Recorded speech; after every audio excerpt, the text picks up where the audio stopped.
Hello बच्चों, और कैसे हो? बढ़िया सब ना? अच्छे से पढ़ाई कर रहे हो? तो जो है, जैसा कि आपको पता है कि हम ह्यूमन रिप्रोडक्शन पढ़ रहे थे क्लास 12 का चैप्टर नंबर 3। इसके ये 2 लेक्चर्स ऑलरेडी आ चुके हैं, तो आज जो है ये तीसरा लेक्चर है।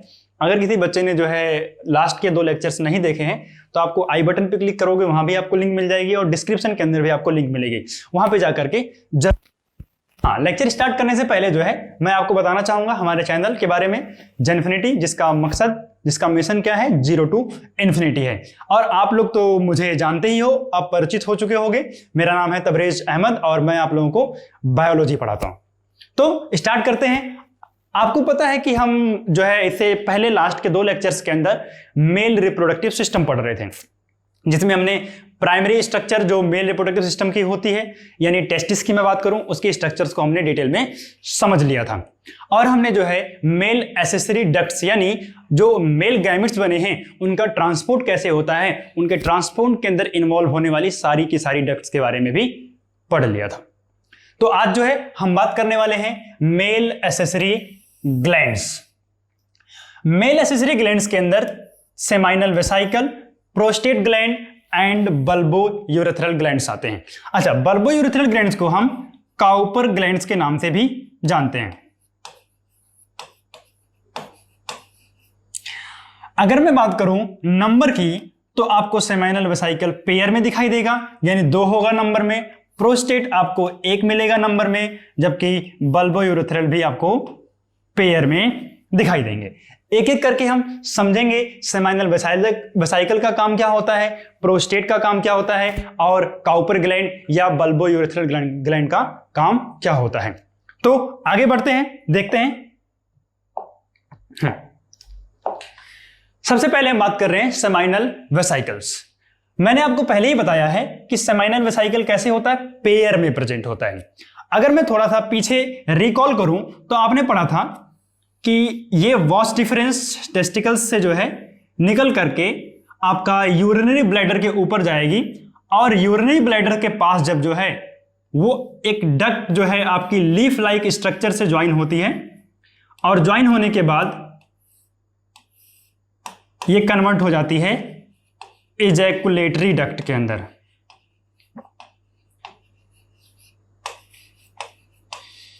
अगर मैं पोजीशन की बात करूं तो ये आपको दिखाई देगा लीफ लाइक दोनों साइड में, यानी आपकी जो राइट साइड है उस तरफ भी आपको दिखाई देगा, वॉस डिफरेंस से कनेक्टेड होगा। और अगर मैं लेफ्ट साइड की बात करूं तो उस तरह भी आपको दिखाई देगा, लीफ लाइक स्ट्रक्चर होगी। और इसके बाद जो है जब वॉस डिफरेंस और इजैकुलेटरी डक्ट जो है, जब आपका वॉस डिफरेंस और सेमाइनल वेसाइकल्स की डक्ट आपस में ज्वाइन हो जाती है तो इसको हम इजैकुलेटरी डक्ट बोलते हैं, ठीक है ना। तो सेमाइनल वेसाइकल पेयर में होता है, दोनों साइड में आपको दिखाई देगा, कोई दिक्कत नहीं। Near the base of urinary bladder, urinary bladder आपको देखने को कहां मिलेगा, यहां पर देखो, उस साइड भी सेम स्ट्रक्चर आपको दिखाई देगी। अच्छा, मैं थोड़ा सा डायग्राम मेरा अच्छा नहीं है और क्लियर करने की कोशिश करता हूं मैं। हाँ, यहां आपको जो है यूरिनरी ब्लैडर दिखाई देगा, और उसके बाद जो है यूरेथ्रा, यहां से आकर के जो है ये डक्ट यूरेथ्रा के थ्रू कनेक्टेड होती है। तो ये जो आपका सेमाइनल वेसाइकल है ये यूरिनरी ब्लैडर के बिल्कुल लोअर साइड के अंदर आपको दिखाई देगा। इसके बाद सैक लाइक स्ट्रक्चर होती है, लीफ लाइक आपको दिखाई देगा, और जो है ब्लैंक स्पेस होती है। यहां पर मिल्की कलर का अल्कलाइन फ्लूइड बनता है। अच्छा, अल्कलाइन फ्लूइड बनता है, इसका पीएच आपको जनरली 7.4 देखने को मिलेगा, ठीक है ना। अब मैं बात करूं कि इसका कंट्रीब्यूशन, जैसे अस्पर्म जो है वो मूव करके एपिडाइडमिस के थ्रू, वॉस डिफरेंस के थ्रू यहां पाया, तो अस्पर्म के अंदर जो है ये मिक्स हो जाता है। हम जैसे बात करते हैं सीमेन की, आगे हम समझेंगे भी सीमेन के अंदर क्या क्या चीजें होती हैं। तो सीमेन जो होता है उसके अंदर जो कंट्रीब्यूशन होता है वो 60% होता है, किसका, सेमाइनल वेसाइकल का, ठीक है ना। इसके अंदर जो है आपको फ्रक्टोज देखने को मिलेगा, प्रोस्टाग्लैंडिन देखने को मिलेगा, और क्लॉटिंग प्रोटीन देखने को मिलेगा। अगर मैं बात करूं फ्रक्टोज की, क्या होता है, फ्रक्टोज एज ए न्यूट्रिएंट सर्व करता है, यानी एनर्जी प्रोवाइड करेगा during the movement of a sperm. इसके अलावा इंटरेस्टिंग चीज क्या है कि फ्रक्टोज जो है पूरी ह्यूमन बॉडी के अंदर सिर्फ और सिर्फ सेमाइनल वेसाइकल्स के अंदर पाया जाता है। तो फ्रक्टोज का इस्तेमाल हम फॉरेंसिक टेस्ट, अगर कहीं रेप होता है तो वहां हम फॉरेंसिक टेस्ट के लिए इस्तेमाल करते हैं। हम क्या है, जो आपका अगर इंटरकोर्स को कंफर्म करना है तो हम जो है आपका डिपोजिशंस कुछ जो है आपका स्वैब लेते हैं आपका वजाइना के पास से, उसके बाद उसका टेस्ट करते हैं। अगर वहां पर जो है फ्रक्टोज की प्रेजेंस पाई जाती है, इसका मतलब जो है सेक्सुअल इंटरकोर्स हुआ है। ठीक है, तो अब देखते हैं कि प्रोस्टाग्लैंडिन का काम क्या होता है। प्रोस्टाग्लैंडिन जो होता है, जब स्पर्म वजाइना के अंदर डिपॉजिट कर दिया जाता है, उसके बाद स्पर्म को मूव करके फैलोपियन ट्यूब तक जाना होता है ताकि एग को फर्टिलाइज कर सके। तो उसकी मूवमेंट के अंदर जो प्रोस्टाग्लैंडिन होता है वो यूट्रस को कॉन्ट्रैक्ट करता है, यानी फीमेल यूट्रस को कॉन्ट्रैक्ट करके स्पर्म मूवमेंट के अंदर हेल्प करता है। कौन? प्रोस्टाग्लैंडिन। इसके बाद में बात करूं आगे क्लॉटिंग प्रोटीन की। क्लॉटिंग प्रोटीन का काम क्या होता है? जब सीमेन हमने फीमेल वजाइना के अंदर डिपॉजिट कर दिया, इजैकुलेट कर दिया, तो सीमेन को क्लॉट करने के अंदर रोल प्ले करता है कौन? Clotting protein. तो इंपॉर्टेंट चीज है, ध्यान रखना, मैंने डिस्कस कर लिया फ्रक्टोज का काम क्या होता है as a source of energy. इसके अलावा मैंने बताया इन फोरेंसिक टेस्ट भी इस्तेमाल किया जाता है, क्योंकि फ्रक्टोज सिर्फ और सिर्फ जो है पूरी ह्यूमन बॉडी के अंदर सेमाइनल वेसाइकल के अंदर पाया जाता है, या मैं बोलूं सीमेन के अंदर पाया जाता है। ठीक है ना। और प्रोस्टाग्लैंडिन का काम भी हमने समझ लिया, stimulate the uterine contraction, uterine contraction को स्टिमुलेट करता है। और क्लॉटिंग प्रोटीन क्या करता है? कोगुलेशन ऑफ सीमेन। कोई दिक्कत नहीं, समझ लिया हमने। अच्छा, डायग्राम के अंदर अगर मैं बताऊं आपको, तो आपको सीमाइनल वेसाइकल दिखाई दे रहा है, यहां देखो ध्यान से, ये आपको सीमाइनल वेसाइकल है। ठीक है ना। सीमाइनल वेसाइकल मैंने आपको बताया था बेस पे होता है, तो देखो ध्यान से, ये आपका यूरिनरी ब्लैडर है, इस ब्लैडर के बिल्कुल बेस पर जो है आपको सीमाइनल वेसाइकल दिखाई दे रहा है। आगे बढ़ते हैं बच्चों, देखते हैं आगे। हाँ,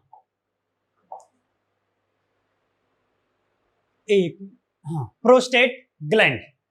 प्रोस्टेट ग्लैंड क्या काम होता है? सिंगल एंड लार्ज ग्लैंड, एक अकेला होता है और लार्ज ग्लैंड होता है। जो आपका, जैसे अगर मैं डायग्राम एक बार बनाऊं तो आपको जो है यूरिनरी ब्लैडर दिखाई देगा। यूरिनरी ब्लैडर में आपको यहां पर जो है प्रोस्टेट ग्लैंड बिल्कुल सामने से दिखाई देगा। ठीक है, जिसकी वजह से, इस ग्लैंड की वजह से आपको जो है यूरेथ्रा है ना, वो फ्रंट साइड से आपको दिखाई नहीं देगी। सिंगल होता है, मैंने आपको पहले ही बताया था, सराउंड द यूरेथ्रा, यूरेथ्रा को सराउंडिंग करके रखता है, कंट्रीब्यूट अराउंड 25% ऑफ सीमेन। मैंने आपको बताया सीमेन का 65% क्या होता है? सेमाइनल वेसाइकल का secretion. Seminal vesicle secretion 65%, around जो है 60% भी होता है। तो मैं बात करूं, prostate secretion contains citric acid, enzyme like acid phosphatase, amylase and pepsinogen and prostaglandin. अगर मैं बात करूं इसमें सिट्रिक एसिड की, तो सिट्रिक एसिड जो होता है वो न्यूट्रिएंट की तरह एक्ट करता है। Due to presence of citric acid, the pH of secretion of prostaglandin is slightly acidic 6.5 होता है। ठीक है ना, कोई दिक्कत नहीं। इसके अलावा इंपॉर्टेंट चीज बच्चों ध्यान रखना, जो एसिड फॉस्फेटेज होता है, कई बार क्या होता है कि हमें प्रोस्टेट कैंसर हो जाता है, तो प्रोस्टेट कैंसर के अंदर एसिड फॉस्फेटेज का लेवल देख करके जो है हम बता सकते हैं कि प्रोस्टेट कैंसर है या नहीं है। यानी अगर हमें प्रोस्टेट कैंसर को टेस्ट करना हो, जानना हो, तो हम एसिड फॉस्फेटेज का लेवल चेक करते हैं, कोई दिक्कत नहीं। इसके अलावा जो है, अगर मैं बात करूं, prostate secretion increases the sperm motility, क्या करता है? स्पर्म मोटिलिटी को इंक्रीज कर देता है। It is slightly acidic due to citric acid. मैंने आपको ऑलरेडी बता दिया, पीएच कितना होता है बच्चों? 6.5 होता है। अगर मैं ध्यान से बताऊं तो देखो इस डायग्राम के अंदर गौर करो, ये वाला जो आपका रेड से हाईलाइटेड है ये क्या है, प्रोस्टेट ग्लैंड है, ठीक है ना। यूरेथ्रा को पूरा कवर करके रखता है प्रोस्टेट ग्लैंड, ठीक है ना। एक सिंगल होगा, कोई दिक्कत नहीं है। आगे बढ़ते हैं, आगे देखते हैं हम क्या है। काउपर ग्लैंड, इसका एक दूसरा नाम मैंने आपको ऑलरेडी बता रखा है, क्या होता है, बल्बो यूरेथ्रल ग्लैंड, कोई दिक्कत नहीं, पेयर में होता है, ठीक है। Also known as bulbourethral gland. ये आपका यूरेथ्रा के दोनों साइड में प्रेजेंट होता है, present only in male mammals. Important चीज, सिर्फ और सिर्फ आपको बल्बो यूरेथ्रल ग्लैंड या काउपर ग्लैंड कहां देखने को मिलेगा, मेल मैमल्स के अंदर देखने को मिलेगा। इसका पीएच आपको स्लाइटली अल्कलाइन देखने को मिलेगा। और काम क्या होता है, देखो क्या होता है कि जो हमारी यूरेथ्रा होती है ये कॉमन पाथ होती है। जैसे मैं बात करूं, ये यूरेथ्रा है, तो यूरेथ्रा जो है ये common path for urine and semen. तो यूरिन के अंदर जो एसिड प्रेजेंट होते हैं उस एसिड को न्यूट्रलाइज करने का काम कौन करता है, secretion of bulbo urethral gland. इसके अलावा बात ध्यान रखना, ये पेनिस को क्या करेगा, लुब्रिकेट करेगा। क्या करेगा, लुब्रिकेट पेनिस, कोई दिक्कत नहीं है, पेनिस को लुब्रिकेट करेगा।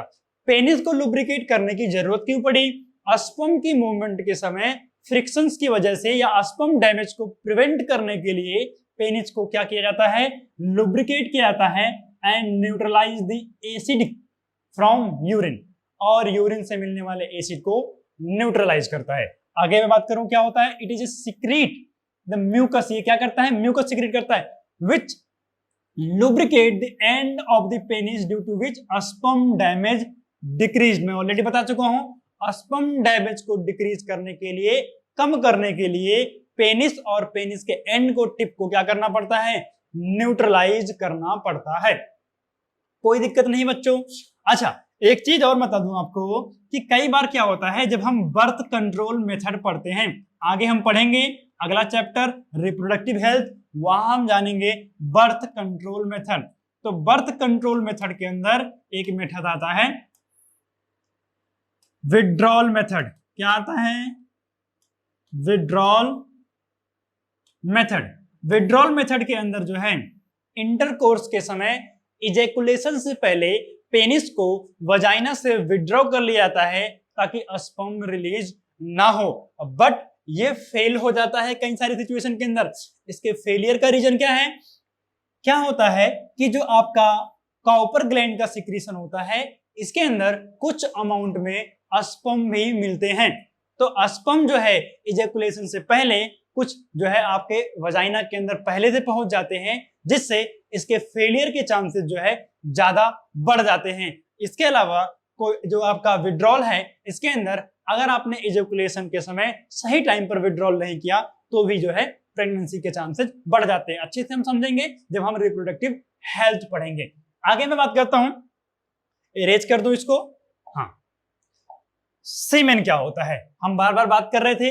तो सीमेन के अंदर जो है मेनली दो चीजें आपको देखने को मिलेंगी, सेमाइनल प्लाज्मा एंड स्पर्म, ठीक है ना। स्पर्म तो हमने पढ़ लिया है, ये क्या होता है, मेल गैमेट्स होता है, मेल गैमेट्स, कोई दिक्कत नहीं।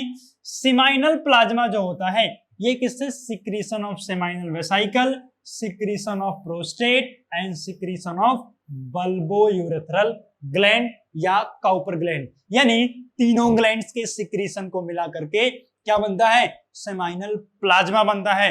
और जब सेमाइनल प्लाज्मा स्पर्म के साथ कंबाइन कर जाता है उसे हम क्या बोलते हैं, सीमेन बोलते हैं।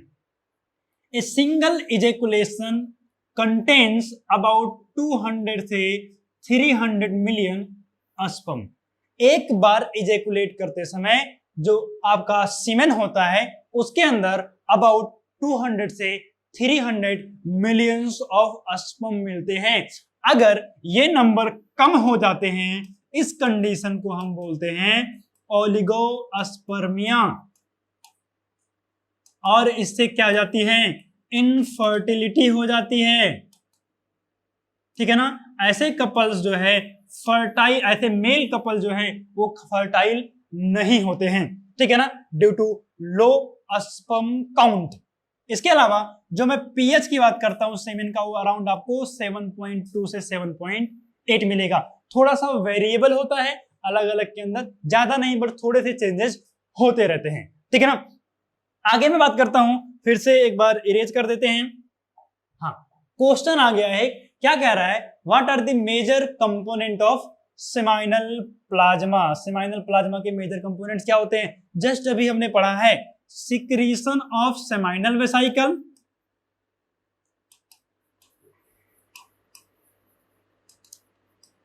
प्लस सिक्रीशन ऑफ प्रोस्टेट,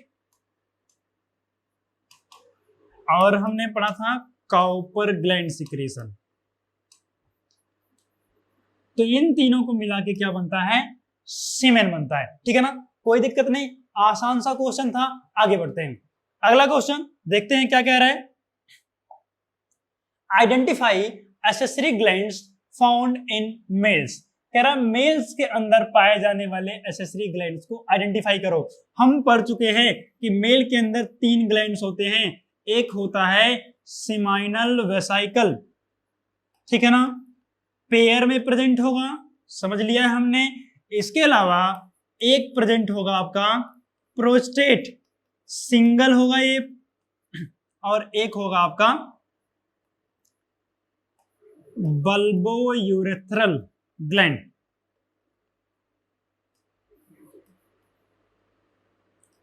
ये भी आपका पेयर में प्रेजेंट होगा। तो हमारे पास 3 मेल एक्सेसरी ग्लैंड्स हैं। तो सेमाइनल वेसिकल सही आंसर है, प्रोस्टेट ग्लैंड भी मेल एक्सेसरी ग्लैंड होता है, और बल्बोयूरेथ्रल ग्लैंड भी मेल एक्सेसरी ग्लैंड होता है। तो करेक्ट ऑप्शन क्या होगा, ऑल ऑफ दीज। कोई दिक्कत नहीं, आसान सा क्वेश्चन था। आगे देखते हैं, पेनिस, एक्सटर्नल जेनिटेलिया, यानी हम बात कर रहे हैं पेनिस की। Penis is A copulatory organ. Penis क्या होता है, एक कॉपुलेटरी ऑर्गन होता है जो आपका फीमेल के अंदर जो मेल गैमेट्स स्पर्म होते हैं उनके ट्रांसफर के अंदर, उनके डिपोजिशन के अंदर रोल प्ले करता है। Penis is a vascular, spongy and erectile. Penis के अंदर जो है हाईली ब्लड सप्लाई होती है, काफी सारी ब्लड वेसल्स होंगी, और ब्लड वेसल्स के अंदर ब्लड फिल होने की वजह से पेनिस क्या कर जाता है, इरेक्ट कर जाता है ड्यूरिंग सेक्सुअल एक्साइटमेंट। आगे मैं बात करता हूं, नॉर्मली अगर मैं बात करूं, पेनिस रिमेन्स फ्लैसिड, फ्लैसिड होगा, but during the sexual arousal या sexual excitement become longer around 14 to 15 centimetre. ठीक है ना, इसके अंदर जो है 3 cylindrical mass of erectile tissue देखने को मिलेंगे। 2 आपको मिलेगा कॉर्पस कैवर्नोसम, नीचे देखो, ये आपको लेफ्ट एंड राइट के अंदर जो है आपको 2 मिलेगा कॉर्पस कैवर्नोसम, और ये मिलेगा आपको कॉर्पस स्पोंजियोसम। ठीक है ना, कॉर्पस स्पोंजियोसम जो है आगे चल करके एक बल्ज के फॉर्म में बाहर आता है, जिसको हम बोलते हैं ग्लांस पेनिस, और ग्लांस पेनिस के ऊपर जो है लूज फोल्ड ऑफ स्किन होता है, जिसे हम क्या बोलते हैं, प्रीप्यूस बोलते हैं, या फोर स्किन, फोर स्किन। कोई दिक्कत नहीं, आगे बढ़ते हैं बच्चों, समझते हैं, कोई दिक्कत नहीं, यहां तक समझ में आया ना। चलो देखते हैं आगे क्या। Corpus spongiosum form a bulge and a conical structure at the tip called glans penis। मैंने आपको ऑलरेडी समझा दिया है ये ग्लांस पेनिस क्या होता है। जो कॉर्पस स्पोंजियोसम था ये आगे चल करके इसके टिप पर एक बल्ज के फॉर्म में दिखाई देता है, जिसको हम ग्लांस पेनिस बोलते हैं, और इसके ऊपर एक लूज स्किन का फोल्ड मिलेगा। Glans penis is covered by loose skin fold called prepuce या फोर स्किन। ठीक है, at the tip of the glans penis a slit like opening present called external urethral orifice या urinogenital aperture।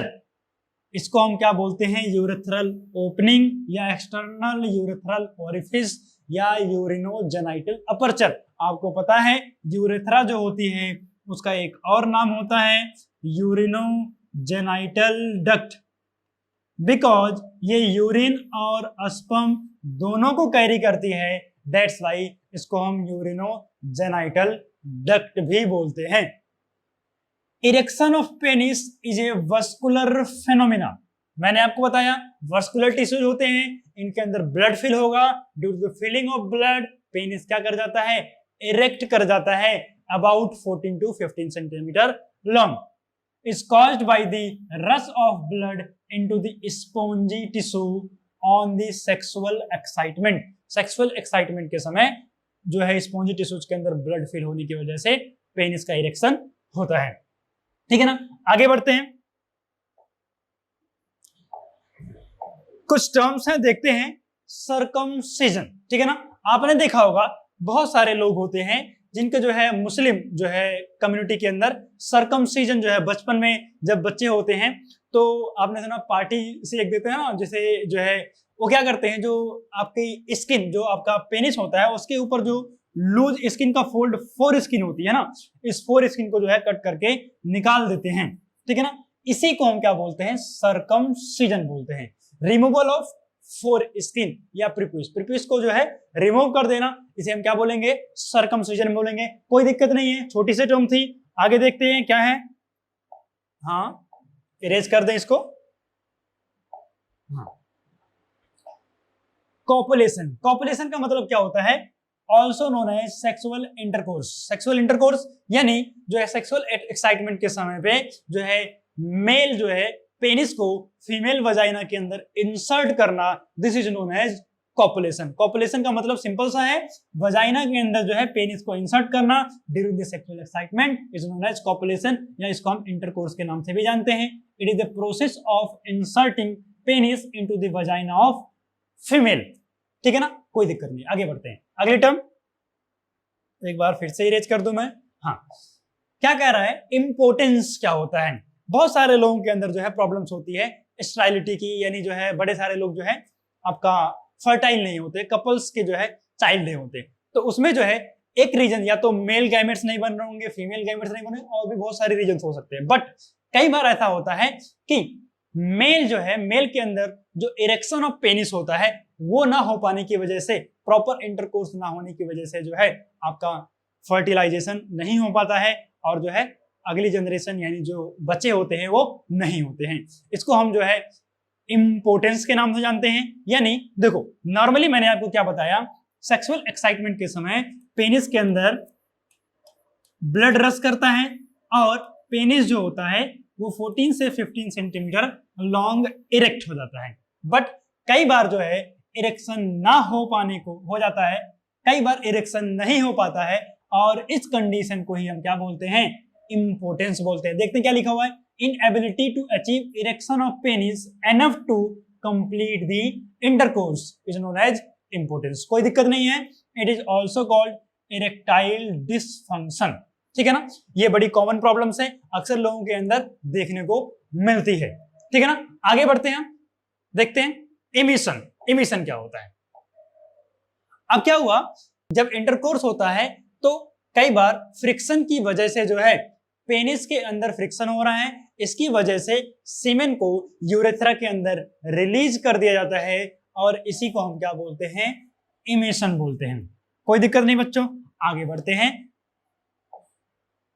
हाँ, benign prostatic hypertrophy, ये क्या है, बड़ा लंबा सा नाम है। क्या होता है, ध्यान से देखो, ये हमारा था प्रोस्टेट ग्लैंड। कई बार क्या हुआ, प्रोस्टेट ग्लैंड का साइज बढ़ जाता है, इसी को हम क्या बोलते हैं, बिनाइन प्रोस्टेटिक हाइपरट्रॉफी। तो यहां पर क्या होता है, इनलार्जमेंट ऑफ प्रोस्टेट, क्या होती है, enlargement of prostate is known as benign hypertrophy. ठीक है ना, बीपीएच भी बोलते हैं, benign prostatic hypertrophy. It is the enlargement of the prostate gland, often occurs in old age. Generally आपको ओल्ड एज के अंदर देखने मिलेगा। अच्छा, ध्यान से देखो, जब प्रोस्टेट का साइज बढ़ता है तो इससे जो आपका यूरेथ्रा थी ये हल्की प्रेस हो जाती है। प्रेस होने की वजह से जिनके अंदर बीपीएच पाया जाता है वो मिक्टर जो है आपका नॉक्ट्यूरिया हो जाती है। उनको क्या हो जाती है? नॉक्ट्यूरिया, यानी नाइट यूरिनेशन। नॉक्ट्यूरिया का मतलब क्या होता है? Night urination. नाइट यूरिनेशन, ठीक है ना।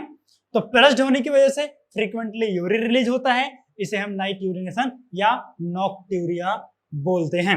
आगे बढ़ते हैं, देखते हैं आगे क्या है। Androgen deficiency in aging male, मतलब क्या है? एंड्रोपॉज भी बोल सकते हैं हम इसको, या मेल मीनोपॉज बोल दूं। आपको पता है कि मेल के अंदर जो है through out the life gametes की प्रोडक्शन होती रहती है, बट कई बार ऐसा होता है कि due to deficiency of testosterone male के अंदर स्पर्म प्रोडक्शन जो है आगे चल करके जो है ओल्ड एज के अंदर बंद हो जाती है, स्पर्म प्रोडक्शन स्टॉप हो जाती है। यानी मेनोपॉज कहां होता है? फीमेल के अंदर होता है, जब जो है एग की प्रोडक्शन को बंद हो जाती है। बट मेल के अंदर through out the life sperm बन रहे थे। कई बार ऐसा होता है कि मेल के अंदर भी क्या हो जाएगा?